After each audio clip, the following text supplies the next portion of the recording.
இந்த breast lift பண்ணுறது, பிரெஸ்ட்டை பெருசாக்குறது, குறைக்கிறது, வயிற்றில் லைப்போசக்ஷன் பண்ணுறது, இது எல்லாம் காஸ்மெட்டிக் சர்ஜரி. இந்த ஸ்கார்ன்றது ஃபுல்லாக மறைய வைக்க முடியாது, அதாவது நார்மல் ஸ்கின் மாதிரி வர வைக்க முடியாது. ஆனால் இதை சரி, இப்போ அதே மாதிரி எந்தெந்த ஹீரோயின்லாம் சார் பிளாஸ்டிக் சர்ஜரி பண்ணியிருக்காங்க? ஏன்னா பிரெஸ்ட் ரொம்ப பெருசாக இருக்கும்போது என்ன ஆகிடுதுன்னா, இப்போ அதே மாதிரி ஆண்களுக்கும் மார்பகங்கள்லாம் பெருசாகுங்களா சார்? அது கைனகோமாஸ்டியா அப்படின்னு நம்ம சொல்லுவோம். அந்த கைனகோமாஸ்டியாவுக்கு சர்ஜரி தான் தீர்வா? பட்டக் என்ஹான்ஸ்மெண்ட் முன்னாடி 2022க்கு முன்னாடி பார்த்தீங்கன்னா 1 in 3000 people இறந்துட்டு இருந்தாங்க.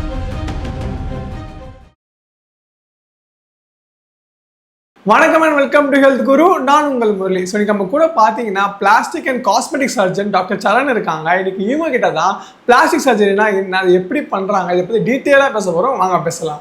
வணக்கம் சார். வணக்கம், thank you for having me. Okay sir. Sir, இப்போ எங்கள் சோஷியல் மீடியா திரும்பினாலுமே பார்த்தீங்கன்னா இந்த பிளாஸ்டிக் சர்ஜரி பண்ணிட்டாங்க, இந்த வீண் அப்படி பண்ணிட்டாங்க அப்படின்னு சொல்லிக்கிட்டே இருக்காங்க. முதல்ல இந்த பிளாஸ்டிக் சர்ஜரினா என்னது சார்? So plastic surgery has 3 components. அதாவது ஃபஸ்ட்டு அது ரீகன்ஸ்ட்ரக்டிவ், காஸ்மெட்டிக், அப்புறம் மைக்ரோவாஸ்குலர். ஓகேவா?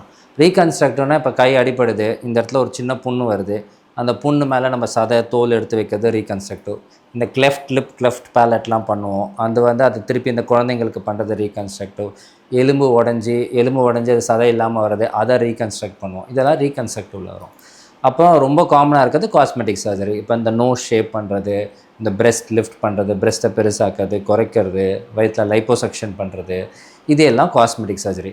மைக்ரோன்றது அந்த மைக்ரோ வெசல்ஸ், அதாவது வெசல்ஸ், நர்வ்ஸ், அது பண்ணுறது. இப்போ பிரேக்கல் பிளெக்ஸஸ், அதாவது நரம்பு இன்ஜுரி வருது, அதெல்லாம் வருது. இது எல்லாமே கம்ப்ரைஸ் பண்ணுறது தான் பிளாஸ்டிக் சர்ஜரி. இது எல்லாமே நாங்கள் பண்ணுவோம். சார், இப்போ நீங்கள் சொன்னீங்க நோஸ் ரீஷேப் பண்ணுறது அப்படின்னு. அதுக்கு பேர் என்ன சார்? அது எதுக்காக சார் பண்ணணும்? யூஸ்வலாக ரைனோபிளாஸ்டின்னு சொல்லுவோம். அதாவது நோஸ் ரீஷேப், காஸ்மெட்டிக்காக ரீஷேப் பண்ணுறதுக்கு பேர் ரைனோபிளாஸ்டி. இப்போது இதுக்கு ஒரு ஃபங்க்ஷனல் ஆஸ்பெக்ட், அதாவது ஒரு பிரச்சனையோடு இது பண்ணதுக்கும் இது யூஸ் பண்ணலாம். இல்லை வெறும் மூக்கு ரொம்ப புடப்பாக இருக்குது, மூக்கு ரொம்ப கீழே இறங்கி இருக்குது, மூக்கு ஒரு மாதிரி திரும்பி இருக்குது, இந்த மாதிரி ப்ராப்ளம்ஸ்க்கும் அதை பண்ணலாம்.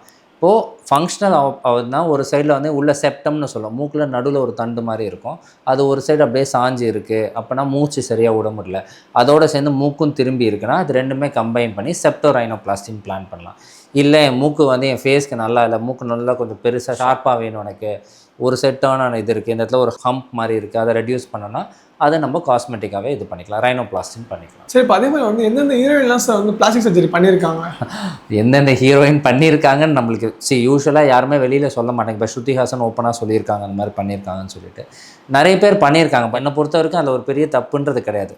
என்னோடய கான்செப்ட் என்னென்னா உங்களோட உடம்பு, ஸோ உங்கள் உடம்பு உங்களுக்கு எப்படி இருக்கணுமோ அதுக்கு நீ எப்படி வேணால் பண்ணிக்கலாம். என்னென்னா ரொம்ப அப்நார்மலாக போக வேணாம், இது ஒரு அப்சஷனாக இருக்கக்கூடாதுன்றது மட்டும்தான் என்னோடய ஒரு தாழ்மையான வேண்டுகோள். ஒரு சின்ன சேஞ்ச்னால உங்களோட கான்ஃபிடென்ஸ் நல்லா ஆகும் அப்படின்னு சொன்னால் ரொம்ப சந்தோஷமாக இருக்கும். ஏன்னா எனக்கு ஒரு பேஷண்ட் வந்திருக்காரு, அவர் மூக்கு ஒரு மாதிரி புடப்பாக இருக்குது, அதை பார்த்துட்டு அவரை டீஸ் பண்ணியிருக்காங்க ஸ்கூல்லன்னு சொல்லிட்டு 3 வருஷமாக மாஸ்கே கழட்டாமல் இருந்தார். 3 வருஷம் கழித்து ரைனோபிளாஸ்டி பண்ணி மூக்கு சரியானதுக்கப்புறம் தான் ஃபஸ்ட் டைம் கன்சல்டேஷன் வரும்போது மாஸ்க்கை கழட்டிட்டு வராரு.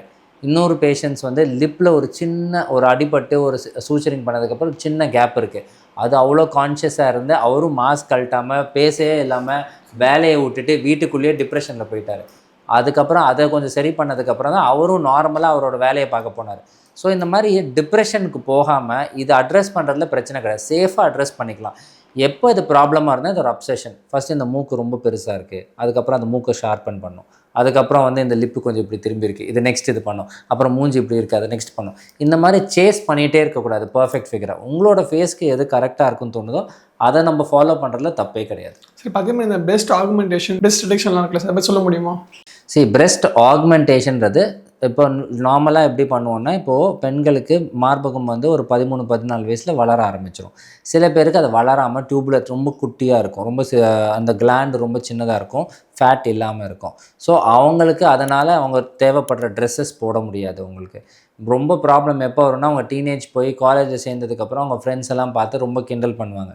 இதனாலேயே அவங்களோட மென்டல் இமேஜ் ரொம்ப கஷ்டமாக இருக்கும். அகெயின் டிப்ரெஷன் தான் அதில் மேஜர் காஸாக போயிடும்.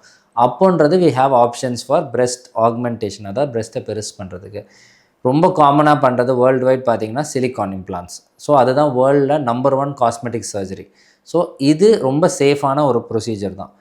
அது வேண்டாம், எனக்கு ஒரு சிலிக்கான் இம்ப்ளான்ட் உள்ள வேணாம்னா ஃபேட் ஆக்மெண்டேஷன் இருக்குது. யாருக்கு ஃபேட் அதிகமாக இருக்கோ அதை நம்ம அங்கே ரெடியூஸ் பண்ணி இந்த பிரெஸ்ட்லேயும் பெருசு பண்ண முடியும்.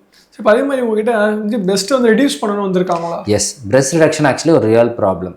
ஏன்னா பிரெஸ்ட் ரொம்ப பெருசாக இருக்கும்போது என்ன ஆகிடுதுன்னா, ஃப்ரண்ட்டில் ரெண்டு சைடில் வந்து ஒரு 1 kg 2 kg இங்கே தொங்கிட்டு இருக்குன்னா நெக் பெயின் வர ஆரம்பிச்சிடும். இந்த நெக் பெயின் வந்தோடனே இந்த ஷோல்டர் காம்பன்சேட் பண்ணும். இந்த ஷோல்டர் காம்பன்சேட் பண்ண ஒரு சைடு ஒரு மாதிரி மசில் இம்பேலன்சஸ் வர ஆரம்பிச்சிடும், ஷோல்டர் பெயின் வரும். அப்புறம் ஒரு பாயிண்ட்டுக்கு மேலே இந்த ஷோல்டர் பெயினும் வந்து சரியாகாது, பாஸ்டர் மாறினோடனே பேக் பெயின் வர ஆரம்பிச்சிடும். இந்த 3மே ரொம்ப காமனாக வரும். இது ஏன் ரொம்ப காமனாக வருதுன்னா, பிரெஸ்ட் ரொம்ப பெருசாக இருக்கும்போது அவங்க ப்ரா வந்து சரியாக அப்ளை பண்ண மாட்டாங்க, டைட்டாக போட்டு மேலே லிஃப்ட் பண்ண தூக்கிறதுக்கு பார்ப்பாங்க. அது பண்ணும்போது அந்த ஸ்ட்ராப் வரும்போது அந்த ஸ்ட்ராப்போட டைட்னஸில் மசிலில் இருக்க அந்த ஸ்ட்ராச்சஸ்ஸு மசில் வந்து அப்படியே அன்நேச்சுரலாக ஸ்ட்ரெச் ஆகும். அந்த ஸ்ட்ரெச் ஆகும்போது இம்பேலன்சஸ் வர ஆரம்பிச்சிடும். ஸோ இந்த பிரெஸ்ட் ரிடக்ஷன் வந்து ரொம்ப ரியலான ரொம்ப ஃபங்க்ஷனலான சர்ஜரின்னு சொல்லலாம். காஸ்மெட்டிக்கை விட நிறைய பேர் பண்ணிட்டு தான் இருக்காங்க. அதனால் இது பண்ணுறதுல ஒன்றும் தப்பு கிடையாது. இது பண்ணுறதுனால ஃப்யூச்சரில் வந்து குழந்தை பிறக்கும்போது பால் வராமல் இருக்கா அந்த மாதிரி இருக்கான்றதுலாம் அதெல்லாம் ப்ராப்ளம்ஸ் கிடையாது. இப்போ வர டெக்னிக்ஸ்லாம் ரொம்ப சேஃப் தான். என்ன ஒரே ஒரு விஷயம்னா ஸ்கார் இருக்கும் கண்டிப்பாக. Depending on the size of your breast எப்படி ஸ்கார் வருதுன்றது டிஃபர் ஆகும், அவ்வளோதான். சரி, இப்போ அதே மாதிரி ஆண்களுக்கும் வந்து மார்பகங்கள்லாம் பெருசாகுங்களா சார்? அதை வந்து கைனகோமாஸ்டியா அப்படின்னு நம்ம சொல்லுவோம். இப்போ அந்த கைனகோமாஸ்டியாவுக்கு சர்ஜரி தான் தீர்வா? யூஸ்வலாக அதே நான் சொன்னேன்ல, இப்போ பெண்களுக்கு 13 வயசில் வந்து நம்மளுக்கு மார்பகம் வளருதுன்னு சொல்லி, அதே வயசில் தான் ஆண்களுக்கு அந்த மார்பகம் சுருங்கி போயிடும். அதாவது ஹார்மோனல் டிஃப்ரென்ஷியேஷன் நடக்கும்போது 16 to 18 இயர்ஸ் வரைக்கும் இந்த மாதிரி ப்ராப்ளம்ஸ் இருக்குன்னா அது தானாகவே வந்து செட்டில் ஆகிறதுக்கு வாய்ப்பு இருக்குது. ஃபிசியலாஜிக்கல் கைனகோமாஸ்டியான்னு சொல்லுவோம், தானாகவே செட்டில் ஆகிறதுக்கு வாய்ப்பு இருக்குது. 18 வயசுக்கு மேலே போயிடுச்சு, கொஞ்சம் நல்ல கிளாண்ட் ஃபார்ம் ஆகிடுச்சுன்னா அது தானாக சுருங்காது. ஏன்னா இப்போ ஜிம்மில் போனீங்கன்னா நிறைய பேர் இந்த டமாக்சிஃபின் எடுக்கிறாங்க, நிறைய பேர் இந்த பிரெஸ்ட் கேன்சருக்கு அப்புறம் அந்த மார்பகத்தில் கட்டி வரக்கூடாதுன்னு சொல்லியிருக்க டேப்லெட்ஸ் நிறைய பேர் ப்ரிஸ்கிரைப் பண்ணுவாங்க. ஆனால் அதெல்லாம் வந்து சேஃப் கிடையாது. சேஃபஸ்ட் ஆப்ஷன் பார்த்தீங்கன்னா இதுதான், சர்ஜரி தான் சேஃபஸ்ட் ஆப்ஷன். அண்ட் நீங்கள் சொல்கிற மாதிரி ஆண்களுக்கு இந்த மார்பக பிரச்சனை ரொம்ப ரொம்ப ரியல். நான் கிட்டத்தட்ட ஒரு 2 இயர்ஸில் 1000+ சர்ஜரிஸ் பண்ணியிருக்கேன், வெறும் அந்த சர்ஜரிஸ் மட்டுமே. அண்ட் இதில் 99% வந்து மெயினாக டிப்ரெஷனில் தான் வராங்க. அதாவது ஒரு 2-3 டிஷர்ட்ஸ் போடுறது, வெளியில் போகாமல் இருக்குது, அதனாலே ஜிம்முக்கு போகாமல் இருக்குது. ஏன்னா ஜிம்முக்கு போனால் டைட்டாக இருக்கும், செஸ்ட்டு வெளியில் தெரியுது, பீச்சுக்கு போக முடியல, ஒரு ஷவரில் நிற்க முடியலன்னு நிறைய ப்ராப்ளம்ஸோடு தான் வருவாங்க. மெயின்லி காஸ்மெட்டிக் மாதிரி தோணலாம், ஆனால் மனதளவில் ரொம்ப பாதிக்கப்பட்டிருக்காங்க. சரி, அதே மாதிரி இந்த பட்டக் என்ஹான்ஸ்மெண்ட் வந்து சேஃபா சார்?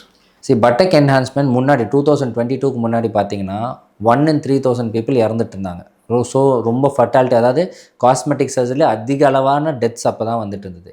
இது எதனால நடக்குதுன்னா, அந்த ஃபேட் எடுப்போம், இந்த ஃபேட் எடுத்து அந்த பின்னாடி மசில் இருக்கும், மசில்குள்ளே இன்ஜெக்ட் பண்ணிகிட்டு இருந்தாங்க. இப்போ அந்த மசில்குள்ளே இன்ஜெக்ட் பண்ணுறதுனால இந்த ஃபேட் வந்து உள்ளே இருக்க அந்த நரம்பு, அதாவது வெயின்ஸ்ன்னு சொல்லுவோம், அந்த வெயின்ஸ் வழியாக மேலே போய் ஹார்ட்டில் போய் ஃபேட் எம்பாலிசம் காஸ் பண்ணி டெத் வந்துட்டு இருந்தது. ஆனால் 2022க்கு அப்புறம் ஃபுல்லாக ப்ரோட்டோக்காலே மாற்றிட்டாங்க. ஸோ என்ன ஆயிடுச்சுன்னா, அந்த ஃபேட்டில் மசில்குள்ளே இன்ஜெக்ட் பண்ணக்கூடாது, சூப்பர்ஃபிஷியலாக தான் இன்ஜெக்ட் பண்ணணும். ஸோ அதில் இருக்கும்போது அப்போ இருந்து ரொம்ப சேஃப்டி வந்து லெவல் வந்து 80% வரைக்கும் இம்ப்ரூவ் ஆகிடுச்சு. ஸோ இந்த பட்டக் ஆக்மெண்டேஷனுக்கு ஃபேட் வச்சுக்கலாம், இல்லாட்டி இம்ப்ளான்ஸ் இருக்குது, இல்லை ஃபேட் ப்ளஸ் இம்ப்ளான்ஸ் இருக்குது. வெறும் ஃபேட் ஆக்மெண்டேஷன் பிரசீலியன் பட் லிஃப்ட்னு சொல்லுவோம் ரொம்ப காமனாக. அந்த பிரசீலியன் பட் லிஃப்ட் பண்ணும்போது ஃபேட் வந்து நிறைய இன்ஜெக்ட் பண்ணுவாங்க. ஒரு செஷனில் வந்து 700-800 cc ஃபேட்லாம் இன்ஜெக்ட் பண்ணுவாங்க. அந்த மாதிரி இன்ஜெக்ட் பண்ணும்போது ப்ராப்ளம்ஸ் வரலாம். சேஃபான லெவல் பண்ணும்போது ப்ராப்ளம்ஸ் வராது. ஸோ அதே மாதிரி இந்த மோல் அண்ட் வாட் எடுத்துக்கலாமே, அது ரிமூவ் பண்ணுறது எவ்வளோ காஸ்ட் ஆகும், டியூரேஷன் எப்படி ஆகும்? இந்த mole and wart depending on எங்கே இருக்குன்னு பொறுத்து இருக்குது. Depending on the size of the mole, number of இருக்குது. இப்போ வாட்னா வைரலாக இருக்கலாம், மல்டிபிள் லெவல்ஸில் இருக்கலாம், அது பரவறதுக்கு வாய்ப்பு இருக்குது. காமனாக ஒரு வாட் ரிமூவலுக்கு 1500 to 2000 rupees சார்ஜ் பண்ணலாம். 5 to 10 minutes ஆகும். மேக்ஸிமம் 5 to 10 minutes தான் ஆகும். அவ்வளோதான், அதுக்குள்ளேயே பண்ணிடலாம். ஒரு சின்ன இது பண்ணி நம்ம எலக்ட்ராலிசிஸ் இருக்குது, அதாவது RF காட்ரி இருக்குது, RF காட்ரி மூலமாகவே அதை கட் பண்ணி எடுத்துடலாம். சரி, பதிவு இன்னும் டவுட் என்னன்னா, நிறைய பேருக்கு வந்து தழும்பெல்லாம் இருக்கும் இல்லையா, தழும்பை மற வைக்க முடியுமா? ஸ்கார்ஸ் இப்போ இருக்குன்னா, இப்போ பாருங்கள், எனக்கே ஒரு பெரிய ஸ்கார் இருக்குது, ஓகேவா?